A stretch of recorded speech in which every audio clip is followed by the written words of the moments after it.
MBC 2시의 취재 현장. 안녕하십니까, 임정환입니다. 3월 27일 2시의 취재 현장 시작합니다. 오늘의 주요 뉴스입니다. 김정은 북한 노동당 위원장으로 추정되는 북한 최고위급 인사가 중국 베이징을 방문했다는 외신 보도가 이어지고 있습니다. 황사로 인한 수도권 비상저감 조치가 어제에 이어 오늘도 이어지고 있습니다. 미세먼지 환경 기준이 오늘부터 적용됩니다. 2년 만에 구제역 의심 증상이 경기도 김포시에서 발생했습니다. 추가 확산이 우려되고 있습니다. 오는 9월부터 고속도로는 물론 일반 도로에서도 전 좌석 안전띠 착용이 의무화되고 이를 어길 경우 과태료 3만 원이 부과됩니다. 잠시 후 돌아오겠습니다. 네, 북한의 최고위급 인사가 중국 베이징을 방문한 것으로 보입니다. 최고 수준의 경호와 통제가 이루어지면서 김정은 위원장이 직접 방문한 것 아니냐는 관측이 나오고 있습니다.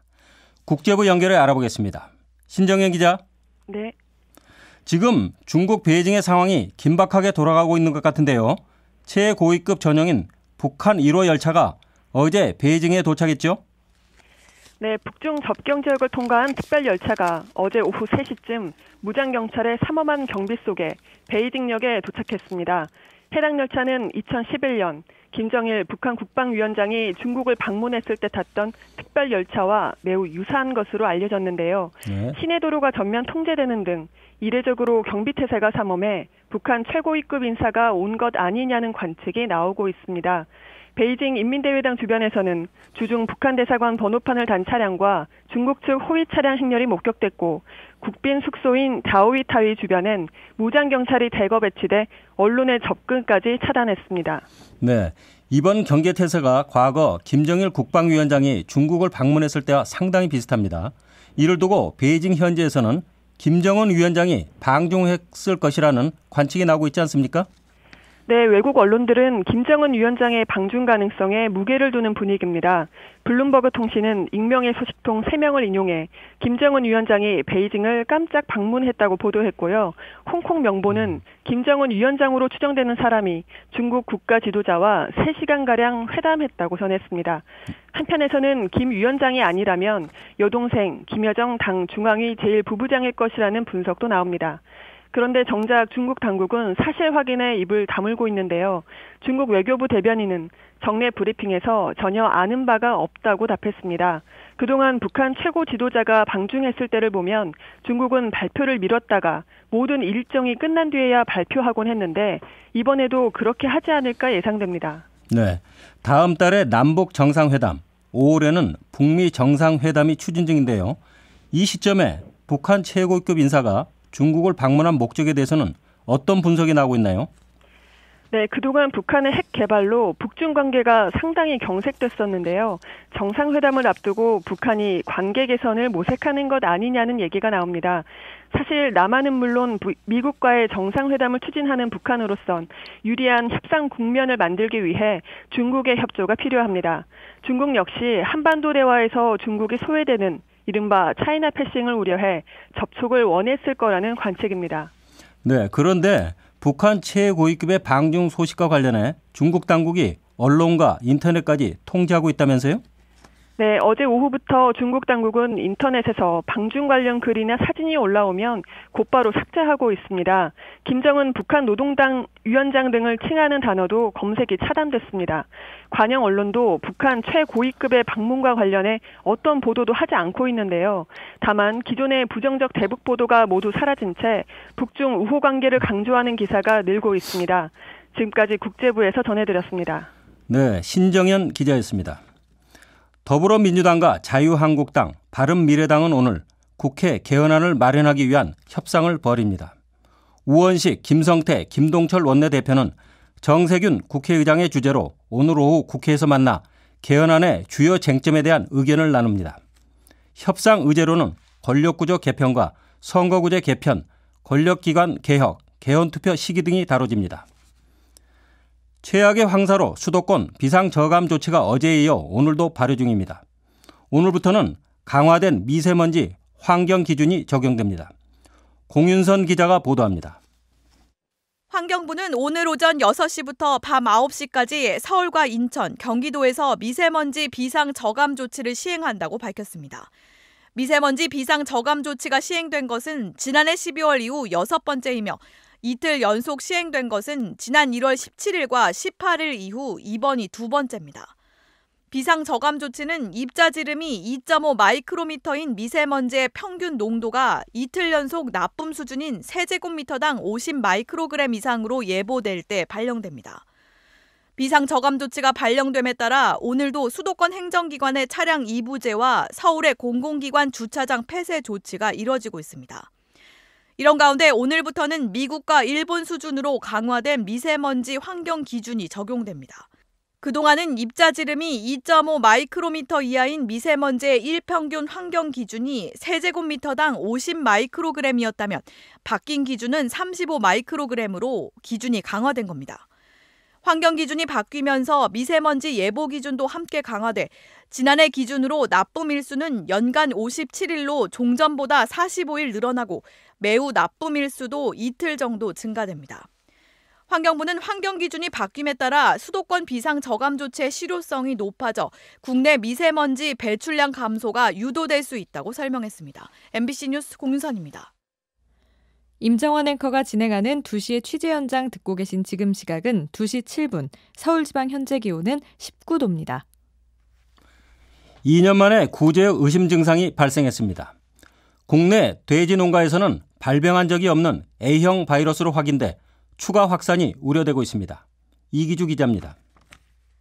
농림축산식품부는 어제 오후 7시 40분쯤 김포시 소재 돼지 농장에서 구제역 의심축이 있다는 신고가 들어와 간이 검사를 한 결과 양성 반응이 나왔다고 밝혔습니다. 해당 농장주는 어미돼지의 등에서 구제역 유사 증상을 발견하고 김포시청에 신고했습니다.